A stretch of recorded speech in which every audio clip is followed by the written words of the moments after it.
Hər vaxtınız xeyir, qayğıya baxırsınız. Bugünkü verilişimizin mövzusu qeyri-formal məşğulluq və qeyri-formal məşğulluğa qarşı mübarizədir. Qonağımız Dövlət Əmək Müfəttişliyinin nümayəndəsi Namiq Ağayevdir.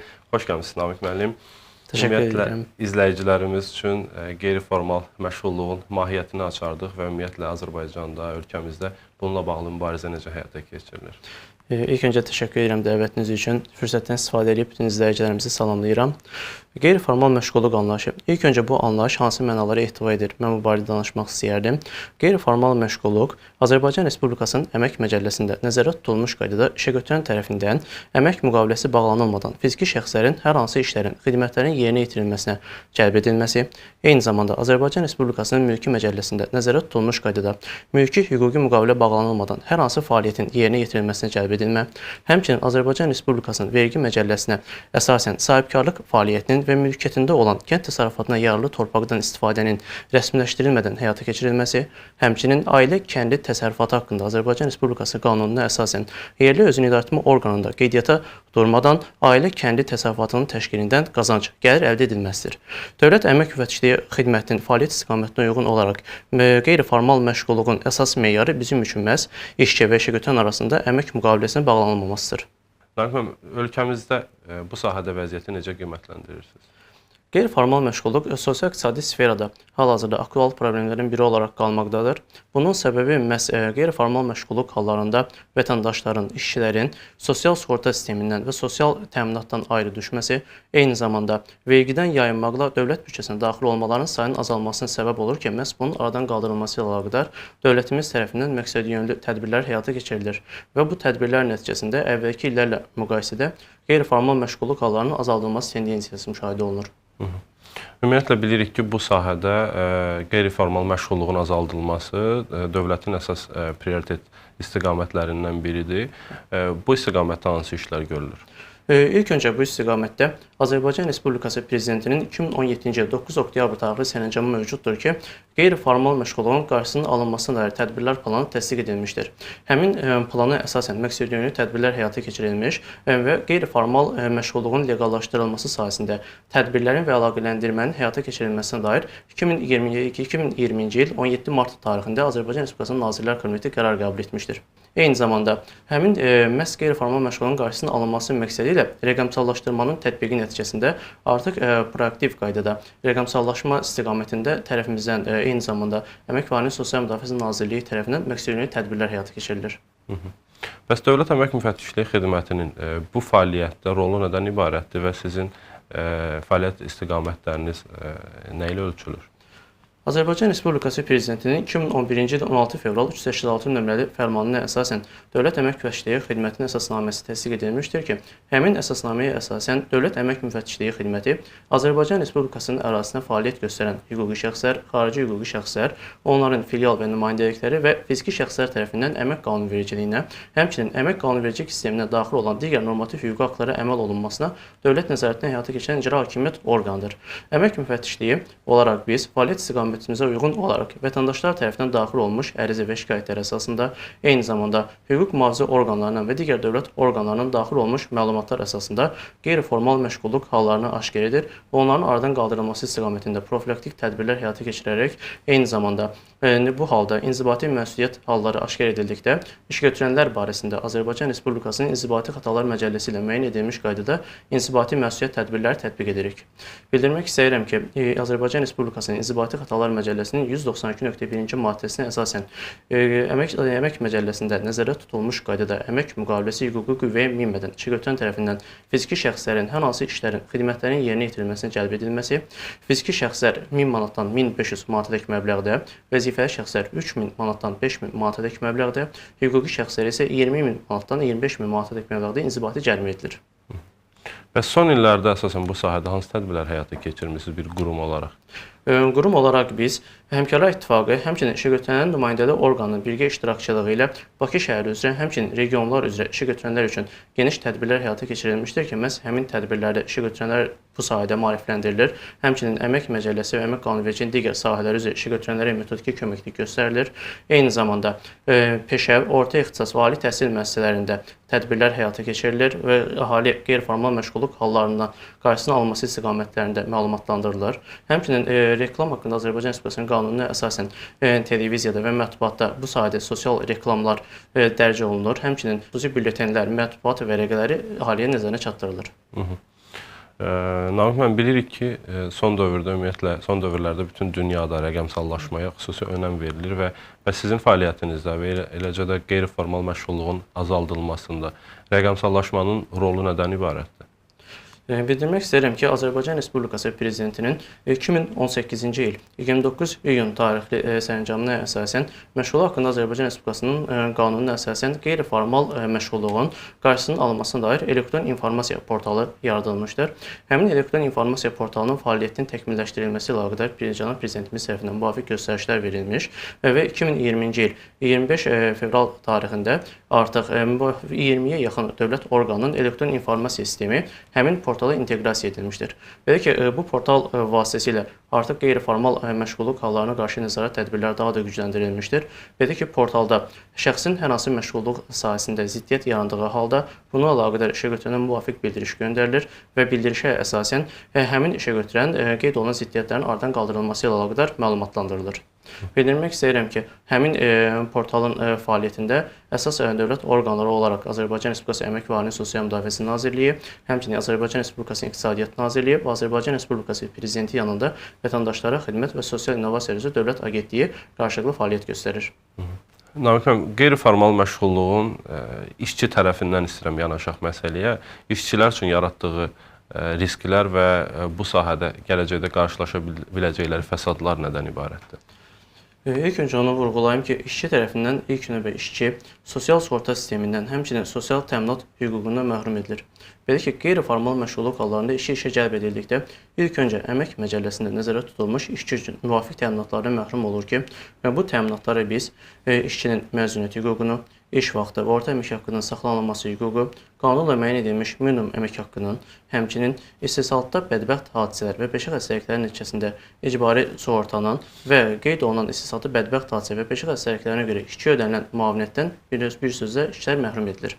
Məhz bunun qarşısının alınması məqsədi ilə tərəfimizdən Dövlət Əmək Müfəttişliyi xidmətində, həmçinin müvafiq dost mərkəzləri vasitəsilə, eyni zamanda 142 çağrı mərkəzi vasitəsilə vətəndaşların hər bir sualı cavablandırılır və eyni zamanda həmin vətəndaşlara məhz qanunvericiliyin metodiki tətbiqi barədə köməklik göstərilir ki, bu hallara yol verdikdə dərhal Dövlət Əmək Müfəttişliyi xidmətinə və ya hər hansı dost mərkəzinə yaxınlaşaraq, eyni zamanda 142 çağrı mərkəzinə müraciət edərək bu hallar barədə məlumat versinlər. Bəs yaxşı bir məqama toxundunuz vətəndaşların o müraciətləri ilə bağlı. Vətəndaşların müraciəti daxil olduqdan sonra hansı müddətdə ona baxılır və işə götürənə bununla bağlı hansı tövsiyələr verilir və yaxud da prosesə müdaxilə olunur? Vətəndaşların müraciəti Dövlət Əmək Müfəttişliyi xidmətinə və ya nazirliyimizə daxil olduqda vətəndaşların müraciətləri haqqında Azərbaycan Respublikasının qanununun tələblərinə əsasən baxılır. Müraciəti ilkin olaraq 15 iş günü müddətində müraciət araşdırılaraq cavablandırılır. Əlavə araşdırma aparılması zərurəti yarandıqda isə müraciət 30 iş günü müddətinə uzadıla bilər. Eyni zamanda müraciət bizə daxil olduqda dərhal Azərbaycan Respublikasının Əmək Məcəlləsinin 15-ci maddəsinin 2-ci hissəsinə əsasən biz işə götürənə müraciət üzrə tələb olunan sənədlərin təqdim olunması ilə əlaqədar müvafiq məktub ünvanlayırıq. Məktub işə götürənlər tərəfindən 7 iş günü müddətinə cavablandırılmalıdır. Artıq cavablandırılmadığı təqdirdə və vətəndaşın müraciətinə işə götürən tərəfindən müvafiq münasibət bildirilmədikdə işə götürənlər barəsində Azərbaycan Respublikasının İnzibati Xətalar Məcəlləsinin 539.3-cü maddəsinə əsasən inzibati icraat başlanılır. Bəs təcrübədə olubmu ki, eyni xətaya işə götürən tərəfindən təkrar yol verilsin və yaxud da işçilərin bu aspektdən yanaşanda hüquqları pozulsun? Bəli, praktikada hal-hazırda biz bu hallara rast gəlirik. Belə ki, bir işə götürən barəsində inzibati tənbih tədbiri tətbiq olunur. Lakin zaman keçdikcə digər vətəndaş müraciətlərinin araşdırılması zamanı həmin işə götürən tərəfindən yenidən inzibati xəta pozuntusu aşkar olunur. Artıq bu halda İnzibati Xətalar Məcəlləsini istinad edərək daha artıq sanksiya çərçivəsində həmin işə götürən inzibati məsuliyyətə cəlb edilir. Bəs işə götürənlərin qeyri-formal məşğulluqdan imtina etməsi üçün daha belə deyək də qanuni yolla fəaliyyətlərini davam etdirməsi üçün hansısa stimullaşdırıcı tədbirlər həyata keçirilirmi və onlar hansısa belə xüsusi bu kimi tədbirlərə cəlb olunurlarmı? Bəli, qeyd edim ki, biz Dövlət Əmək Müfəttişliyi olaraq Əmək və Əhalinin Sosial Müdafiəsi Nazirliyi tərəfindən müəyyən olunmuş ardıcıllıq üzrə Bakı şəhəri üzrə həmçinin regionlarda tədbirlər həyata keçiririk. Həmin tədbirlərdə böyük müəssisələrin işə götürənləri, eyni zamanda kadrlar üzrə mütəxəssisləri iştirak edir. Biz həmin şəxslərin hər birinə həmin tədbirlər zamanı qeyri-formal məşğulluq hallarından çəkinməklə əlaqədar birbaşa tövsiyə ünvanlayırıq. Çünki bu halda inzibati məsuliyyətdə yetərincə kifayət qədər böyük məbləğlərdə qeyd etdiyim kimi. Bununla əlaqədar işə götürənlər ilk öncə stimullaşdırıcı tədbirdən əvvəl məhz qanun tələblərini əməl etməlidir. Çünki qanun birmənalı olaraq işçi və işə götürən arasında əmək müqaviləsinin bağlanılmasına əsas qoyub.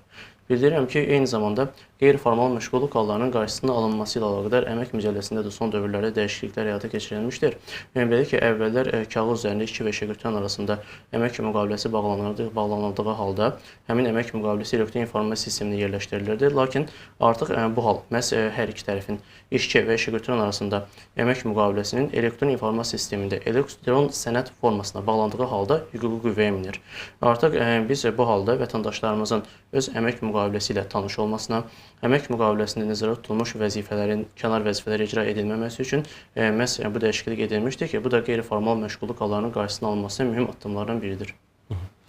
Namiq müəllim, qeyd etdiniz ki, bu kimi neqativ hallar işçilərin sosial təminat hüquqlarından məhrum olmasına gətirib çıxardır və nəticədə də artıq gələcəkdə onlar müəyyən bir dövrdən sonra bu hüquqlarının pozulduğunun şahidi olurlar. Bəlkə də bilməyərəkdən əksəriyyəti bununla qarşılaşırlar. Bəs vətəndaşların, işçilərin bu hüquqlarının təminatı sahəsində hansı addımlar atılırmı? Bəli, təbii ki, mən qeyd etdiyim kimi biz media vasitəsilə, eyni zamanda dost mərkəzləri vasitəsilə vətəndaşların əmək qanunvericiliyi üzrə bütün suallarını cavablandırırıq. Vətəndaşlar artıq əmək müqaviləsini bağladığı halda Əmək Məcəlləsinin 7-ci maddəsinin 2-1-ci hissəsi ilə müəyyən edilmiş hallar var ki, o hallar istisna olmaqla digər bütün hallarda bağlanılan əmək müqavilələri məhz elektron informasiya sistemində elektron qaydada qeydiyyata alınmalı və tərəflərin gücləndirilmiş elektron imzası vasitəsilə imzalanmalıdır. Artıq bu halda həmin əmək müqaviləsi qanuni qüvvəyə minmiş olur. Tutaq ki, vətəndaşlar tərəfindən hər hansı bir sual yarandığı təqdirdə və ya işə götürən tərəfindən işçinin əmək şəraitinə dair məlumatlar gizlədildiyi halda vətəndaşlar bizə müraciət edə bilər. Vətəndaşların müraciətinə əsasən biz qanuna istinad edərək həmin müraciəti araşdırırıq və vətəndaşların pozulmuş hüquqlarının bərpası istiqamətində müvafiq addımlar atırıq. Amma lakin vətəndaşlar artıq qeyri-formal məşğulluq hallarına məruz qalmışdırsa və ya işə cəlb olunmuşdursa, artıq vətəndaşın sosial təminatı və sosial müdafiəsində müəyyən çətinliklər yaranır. Çünki artıq bu hal keçmişdir. Bu halla əlaqədar yalnız biz işə götürən barəsində inzibati məsuliyyət tədbirini həyata keçirə bilərik. Elə müraciətdən söz düşmüşkən, hansısa bir qaynar xətt varmı ki, vətəndaşlarımız birbaşa həmin qaynar xəttə zəng eləsinlər? Bəli, təbii ki. Əmək və Əhalinin Sosial Müdafiəsi Nazirliyinin 142 çağrı mərkəzinə gün ərzində zəng edərək bu barədə məlumatlarını verə bilərlər. Və çağrı mərkəzindən daxil olan məlumatlar tərəfimizdən dərhal icraya götürülərək araşdırılır və vətəndaşlar müvafiq qaydada araşdırma yekunlaşdıqdan dərhal sonra cavablandırılır. Bu sahədəki fəaliyyətinizi təkmilləşdirmək üçün beynəlxalq əməkdaşlıqlara necə, münasibətiniz necədir ümumiyyətlə? Araşdırmalar aparılırmı, beynəlxalq təcrübə öyrənilirmi?